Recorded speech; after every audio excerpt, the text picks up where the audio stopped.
Assalamualaikum warahmatullahi wabarakatuh. Waalaikumsalam warahmatullahi. Alhamdulillahirabbil alamin. Bung kameramen kemarin sempet digantiin sama Junior. Emang kemana? Namanya doang Junior, orang udah tua.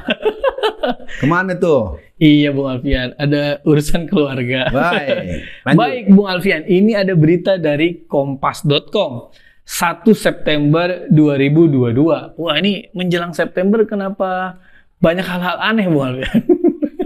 Apakah ada hubungannya dengan G30 SPKI? Apa tuh beritanya Bung kameramen? Silakan. Judulnya 1,3 miliar data SIM card Indonesia diduga bocor, dijual di pasar gelap. Innalillahi.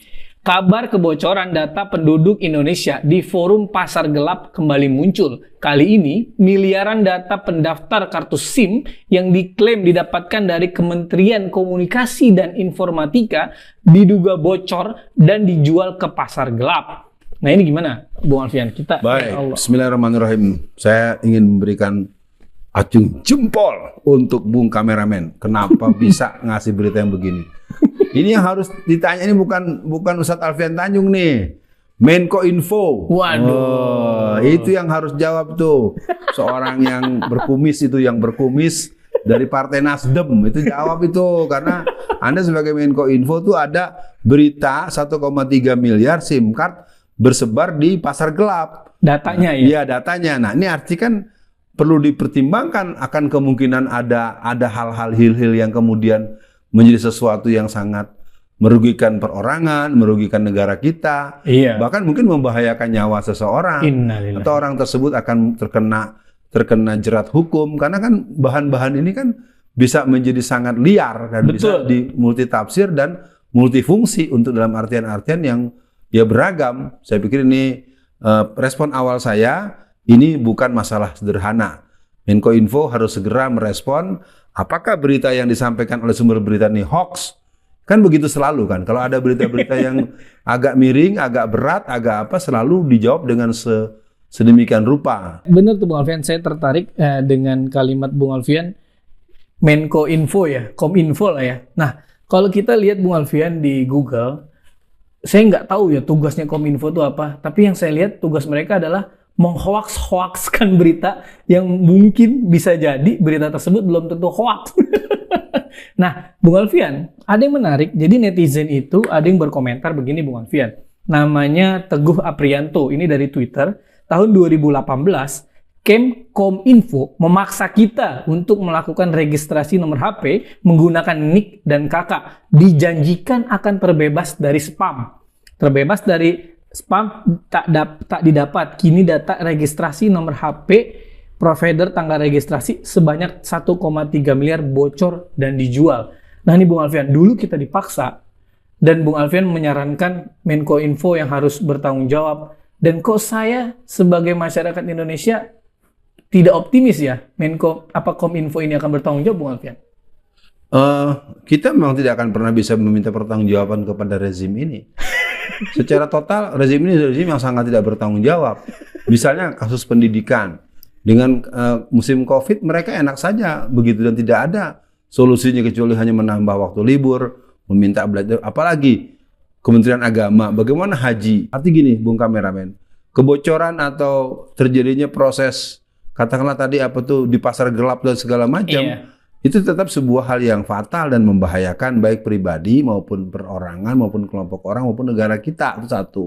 Yang kedua, saya menyebut pertanggungjawab itu mungkin dalam konteks fungsi kelembagaan dan fungsi fungsi bantu kepada presiden. Nah kalau memang udah tidak mungkin lagi ya berarti kita sekarang harus belajar bagaimana kita bisa punya kemampuan untuk berkomunikasi dengan efektif. Nanti akan diapakan, nanti kita tahu-tahu dibikin fitnah lah, kita berhubungan dengan teroris lah, kita berhubungan punya utang dengan online lah, segala macam. Ini kan sangat mungkin. Benar. Ya kan, hal seperti itu. Jadi kembali untuk seluruh masyarakat Indonesia, dengan acara dibacain berita ini berarti kita harus sama-sama saling memberikan pengetahuan, karena ini memang situasi yang merupakan multiplier effect ya daripada keberadaan teknologi di era digital ini, dan kita sangat paham ini juga membingungkan semua pihak. Kata kuncinya 1,3 miliar SIM card yang sudah bocor dan terjual atau dijual di pasar gelap, ini harus dijelaskan. Secara fungsi kenegaraan ya Pak Presiden yang harus nerangkan kalau udah begini. Dengan cara dia memanggil pihak-pihak terkait, apakah Kementerian Luar Negeri, apakah staf ahli yang berhubungan dengan IT, atau apa. Yang jelas ini persoalan serius. Iya, Bung Alfian. Mungkin untuk akhir sesi kali ini, Bung Alfian, kebocoran ini bukan hanya soal SIM card, Bung Alfian. Dulu ada kasus kebocoran dari PLN, terus ada dari IndiHome.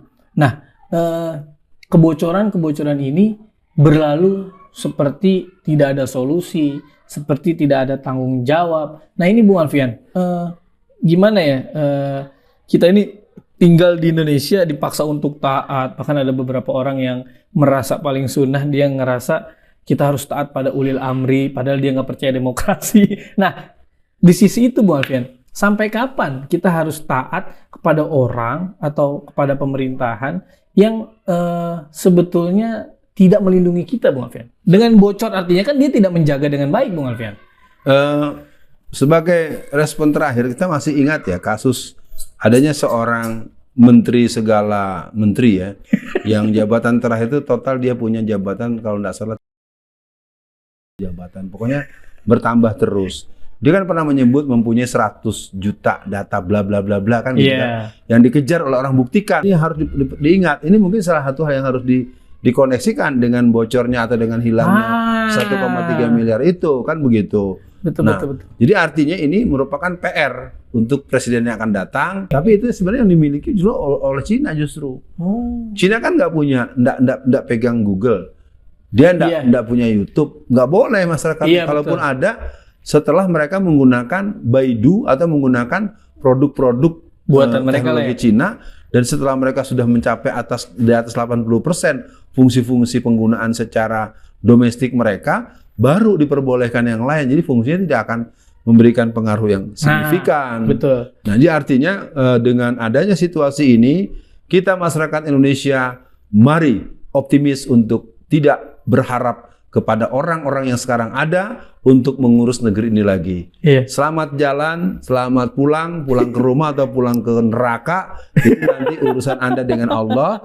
Kata kuncinya, untuk 1,3 miliar SIM card yang bocor ini perlu ada penjelasan. Kita bisa dapatkan juga mungkin dari orang-orang seperti siapa ahli-ahli IT ya, yang mungkin sangat cukup kita kenal di dalam dunia teknologi, maupun mungkin dosen-dosen ITB atau dosen-dosen yang mempunyai bidang itu bisa memberikan pengkabaran.